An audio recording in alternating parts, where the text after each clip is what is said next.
Muy buenas noches, amigos. Estamos reunidos en este espacio, en este conversatorio, y queremos darle la bienvenida a este importante conversatorio para conmemorar los 30 años de la captura de Abimael Guzmán, el más grande genocida de la historia del Perú.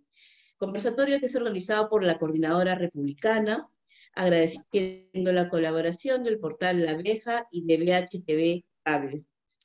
Hace 30 años, el 12 de septiembre de 1992, se capturó en una casa de Surquillo al líder del grupo terrorista de Sendero Luminoso, Abimael Guzmán, cuyo accionar genocida causó la muerte de más de 70.000 peruanos, además de generar millonarias pérdidas económicas al Estado peruano, sin contar con el daño psicológico permanente en las miles de familias peruanas que perdieron a sus seres queridos que fueron asesinados por esta horda terrorista.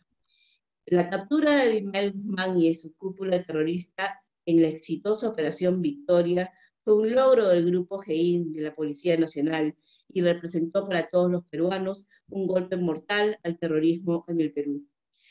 Es por ello que hoy, en este conversatorio, contamos con la valiosa participación de quienes formaron parte del Grupo GEIN, el general Marco Miyashiro y el coronel Benedicto Jiménez, bajo cuya dirección se ejecutaron las acciones de seguimiento, vigilancia y captura de Abimael Guzmán y su cúpula terrorista. Un honor para mí participar en este conversatorio como moderadora en representación de la Coordinadora Republicana y contar con la valiosa participación de Juan Villarán, Benedicto Jiménez y Marco Miyashiro. Haré una pequeña introducción de sus desempeños para poder pasar ya a la exposición de sus ponencias. Presentamos a Juan Villarán, él es administrador de empresas, es analista político, fue asesor del Consejo de Ministros, también asesor del Ministerio de Justicia, fue presidente de la Comisión Evaluadora del INPE y miembro del Consejo Nacional Penitenciario. Fue regidor también de la Municipalidad de San Isidro. El coronel Benedicto Jiménez Vacas perteneció a la antigua Policía de Investigaciones del Perú y pasó al retiro con el grado de coronel. Egresó del Centro de Instrucción de la Policía de Investigaciones del Perú en 1977 con el primer puesto en su promoción. Fue el creador y jefe operativo del Grupo Especial de Inteligencia GEIN de la Dirección contra el Terrorismo, encargado de lograr la captura del líder de Sendero Luminoso, terrorista Abimael Guzmán Reynoso. Y el general Marcos Miyashiro, que fue comandante del Grupo Especial de Inteligencia GEIN, siendo uno de los responsables de la caída del terrorista Abimael Guzmán.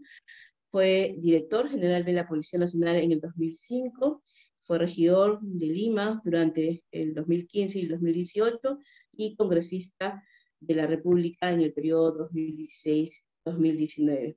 Muy buenas noches, apreciados ponentes. Es un gusto, es un honor tenerlos en este foro y acto seguido vamos a darle pase, comentarios, sobre todo destacar que a pesar de tener un grupo humano capacitado para hacer esta labor de inteligencia, sin la voluntad política del gobierno de turno, es muy poco o nada lo que se puede lograr. Damos el pase al coronel Benedicto Jiménez para que pueda dar su disertación y los alcances sobre la experiencia de lo que fue direccionar el GEIN y los logros que se hicieron y aprender de esa labor para que en esta etapa de nuestra historia podamos aprender ese ejemplo y mejorarlo, ¿no? Para lograr los éxitos que todos queremos en la lucha contra el terrorismo y el narcotráfico. Gracias, Mariela. En primer lugar, he escuchado atentamente la exposición de Juan y me he quedado sorprendido porque él habla de operaciones que a veces la gente no conoce. Operación Caballero, por ejemplo. Fue la tercera operación del GEIN, donde se llegó a la casa de Buenavista, muy importante, y se encontraron las Zorro el Griego. Entonces, y también sus palabras muy gentiles al GEIN, reconocimiento al GEIN, le agradezco mucho. También quiero saludar a mi hermano, mi amigo, Marco Miyashiro, compañero de operaciones, donde hemos trabajado desde el comienzo de la DINCOTE, ¿no? Y somos contemporáneos casi de la escuela de oficiales. Él estaba en tercero cuando yo estaba en primer año. Desde ahí nos conocemos. Siempre he guardado una gran amistad y reconocimiento de Marcos, y siempre nos llevamos bien en las operaciones. Él después debe recordarse que cuando llega al GEIN, yo le digo, Marcos, asume la jefatura del GEIN, yo me subordino a ti. Me dice, no, no es cuestión de subordinación, los dos vamos a trabajar juntos hacia un solo objetivo. Y así fue. Y a los 30 años yo quisiera hacer algunas reflexiones para sacar algunas lecciones que hemos tenido nosotros en el Perú, en la lucha contra el terrorismo. La primera, que hemos tenido una gran lección histórica, una experiencia universal que no se presentó en ningún país del mundo, que se capturó a un líder maoísta en plena guerra popular, que yo le llamaba. Nunca cayó un líder maoísta. Todos los que resistían vencieron, todos ganaron. Y ese era el destino de Abimael Guzmán si se mantenía él libre. Podemos mencionar a Pol Pot en Camboya, Ho Chi Minh en Vietnam, Mao Zedong también, porque estos líderes maoístas son como semidioses. O sea, todo el mundo los sigue a rajatabla. Su voluntad es seguida y es adorado incluso, y dicen que cada 100 años nace un líder maoísta. Fíjate la importancia que le dan a un líder maoísta, y justamente aquí en el Perú cayó un líder maoísta, pero no supimos manejarlo, porque nunca hubo un líder maoísta en cautiverio. Y la segunda lección que sacamos es que la derrota total de organizaciones terroristas se tiene que dar en 3 niveles: la militar, la ideológica y la política. Acá solamente lo derrotamos desde el punto de vista militar, pero no ideológica ni políticamente, y pudieron recuperarse estando Guzmán en la cárcel. Otra lección que hemos aprendido en la lucha contra el terrorismo es este principio que aplicamos cuando se creó el GEIN, que era primero investigar y luego detener. Este principio parece sencillo, cambió, revolucionó toda la metodología de investigación criminal. Y esto parte justamente del arte de la guerra de Sun Tzu, que decía, primero conoce a tu enemigo y conócete a ti mismo, podrás librar sin batalla, sin temor a la derrota. Conocer al enemigo era estudiarlo en su forma de pensar, sentir y actuar, en esas 3 dimensiones. ¿Qué leía? ¿Qué le gusta? ¿Qué come? ¿Dónde va? ¿Con quién se encuentra?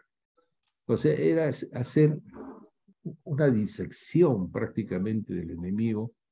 Y así empezamos en el 5 de marzo 90, cuando se creó el GEIN, o sea, dejando el principio que aplicábamos en la década del 80, que era primero te capturo y luego te pruebo. Este principio cambió toda la metodología de trabajo nuestro, o sea, salir a buscarlos, seguirlos, ver dónde vivían, con quién contactaban, y poco a poco se iban armando las redes. Otra lección que hemos sacado es el punto de quiebre estratégico también.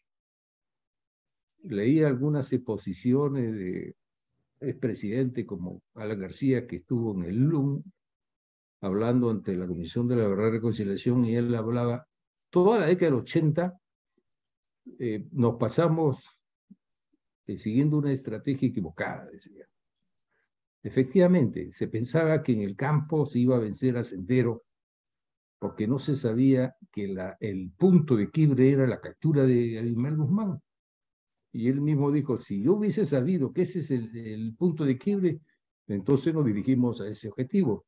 Pero no era fácil llegar a Abimael Guzmán, no era fácil, él siempre estuvo en Lima.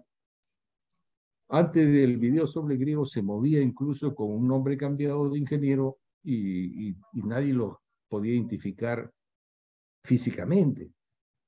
Él salía a Cañete, a Chincha, se iba a lugares cercanos, manejaba la Eleni Parraguirre, él iba atrás como un ingeniero, incluso hasta en 2 oportunidades la policía lo intervino y lo dejaron pasar, porque nadie lo conocía. recién cuando se da sobre, encontramos sobre el griego, recién llegamos a conocer quiénes conformaban el comité central y cuál era el perfil, la característica física del líder en ese momento.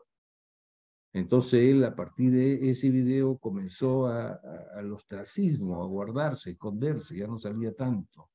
Pero ese video nos dio un conocimiento de la cúpula de Sendero, muchos de los cuales ya estaban presos. O sea, primero investigar y luego detener.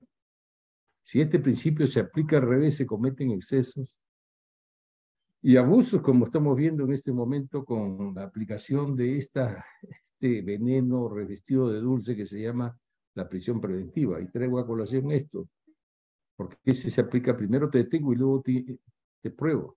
Para eso requiero que estés 3 años en la cárcel, mientras yo te voy a investigar. Y a los 2 meses lo visitan, lo presionan para que se sometan a la colaboración y salgan con arresto domiciliario. Esa es la forma inversa de la aplicación de este principio, que es primero te investigo y luego te capturo. Ahora, otra lección que sacamos es que la Policía Nacional es capaz de grandes hazañas. O sea, si ha podido controlar el terrorismo la Policía Nacional, ¿por qué no puede controlar ahora la inseguridad ciudadana? Es responsabilidad de la policía, no de los alcaldes, que muchas veces emplean este término de seguridad ciudadana como en campaña, simplemente, para ganar adeptos. Pero el problema es de la policía, pero se requieren 4 factores que a veces escasean uno de ellos. Por ejemplo, liderazgo. El líder tiene que establecer la estrategia. En todo empresa o gestión debe haber 1 o 2 líderes, ¿no? Se requiere pues una buena selección de agentes. Se requiere una estructura dinámica, ágil, actual, técnica. Y sobre todo se requiere una estrategia. Y el problema era que toda la década del 80 nos pasamos buscando la estrategia y no se encontraba la estrategia hasta que se encontró la estrategia. Porque yo leía muchas veces senderólogos, sociólogos que decían que nunca se iba a combatir el terrorismo en el país si antes no se combate la miseria, el hambre, la injusticia y la corrupción, decían. Primero hay que atacar esas raíces. Estaba bueno, está bien.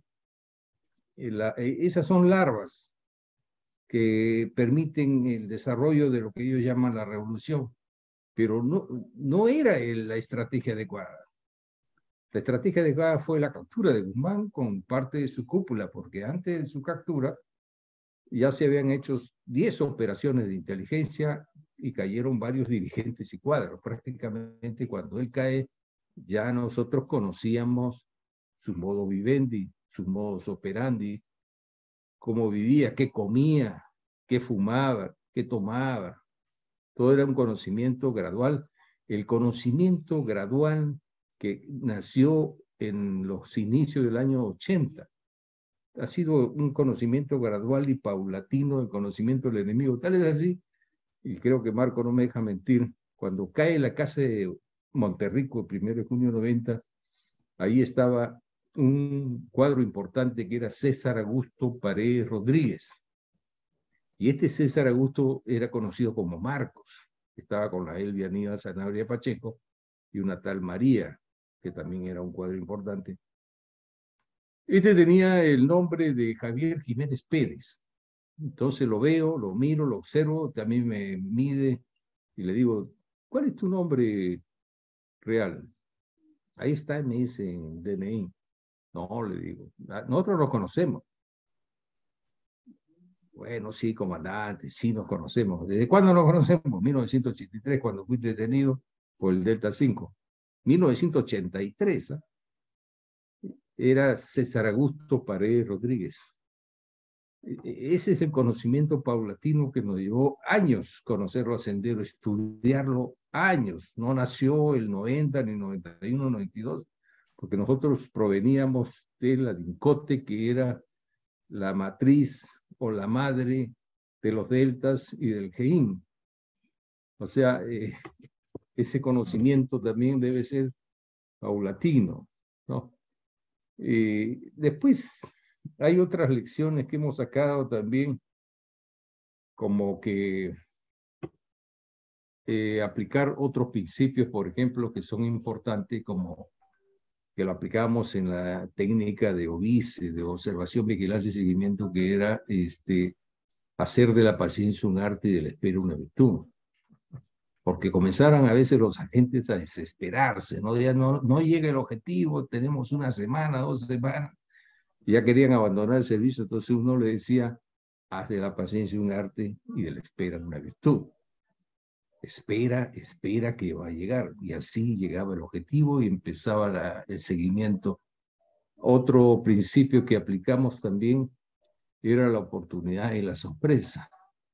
Nuestros planes se mantenían en la oscuridad, en la sombra, para que sea como un rayo, decía Sun Tzu. O sea, solamente conocíamos 2 o 3. El día de las operaciones hablábamos con Marco y con Lucho Valencia, que era el logístico. Le decía Marco, hoy día se desata la tormenta.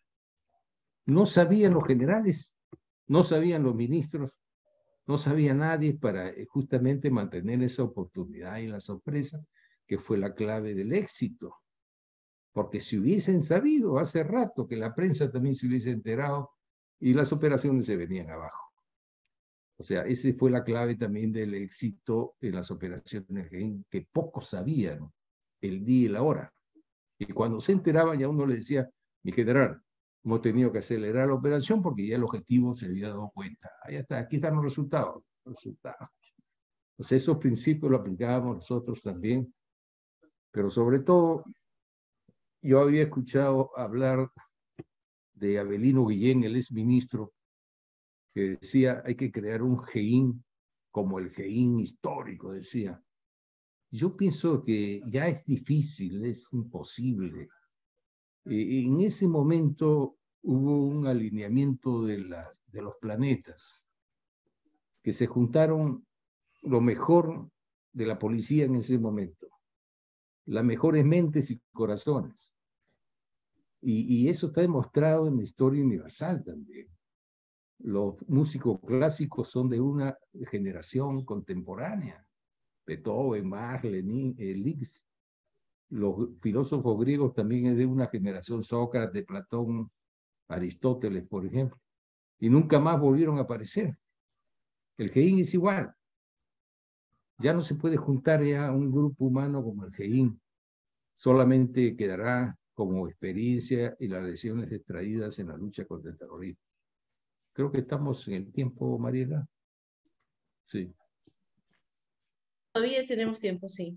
Ya. Ahora, a los 30 años, indudablemente el contexto ha cambiado. Guzmán falleció el año pasado. No vamos a pensar de que este grupo que se llama la Nueva Fracción Roja o Solución Política ha desaparecido. O sea, ellos tienen un gran problema de dirección y de jefatura, que le complica un poco la situación, porque ha muerto el estratega, ha muerto el centro de unificación partidaria, ha muerto el pensamiento Gonzalo, ha muerto pues el hombre el estratega prácticamente, ¿no? Están detrás de llevar a cabo un segundo congreso y una segunda reconstitución, donde van a elegir un comité central nuevo, porque la mayoría del comité central histórico desapareció, o estuvieron presos, o ya muertos también. Van a nombrar un nuevo comité central. Ojalá que los órganos de inteligencia estén atentos, porque no vaya a ser que mañana saquen un folleto, un informe dando cuenta que ya se llevó a cabo el segundo Congreso de Sendero con nueva dirigencia. Por eso, otra lección que hemos sacado, que al enemigo terrorista hay que estudiarlo como las venas de un brazo. No hay que descuidarse. Hay que conocerlo. Por eso hay que estudiarlo y no confiarse, nunca subestimarlos. A veces subestimamos al grupo del BRAE diciendo de que son asaltantes caminos, son narcoterroristas, Ese grupo de BAN tiene 40 años en esa zona. Aproximadamente deben haber 200 ahí. Y cada cierto tiempo hacen emboscadas y matan militares y policías. Están bien organizados, tienen sus planes, tienen sus documentos, todo, y saben a dónde van. No hay que subestimarlos. Ni siquiera dar a mostrar un triunfalismo barato o fabricar victorias. Yo recuerdo que en este último plan patriota llegaron a la punta de un cerro y colocaron una bandera peruana. En el plan Libertad de Ollantaytamala del 2002 hicieron lo mismo. Colocaron una bandera en un cerro de Vizcatán y dijeron, ya hemos llegado a Vizcatán, ahora somos los menes. Mentira. Este grupo seguía emboscando, seguía matando. Porque ellos no tienen un lugar fijo. Son errantes. Van de una zona a otra zona. Tienen una libertad de movimiento para eso. Y eso es producto del desconocimiento del enemigo, que en estos últimos tiempos se ha dejado de estudiarlo en su forma de pensar, sentir y actuar. Gracias. Gracias, Coronel Benedicto Jiménez, por las valiosas enseñanzas que nos has podido transmitir y que la generación que ahora está desarrollando esa labor pueda replicar ese ejemplo y mejorarlo para combatir con efectividad la lucha contra el terrorismo. Damos el pase al general Marco Miguel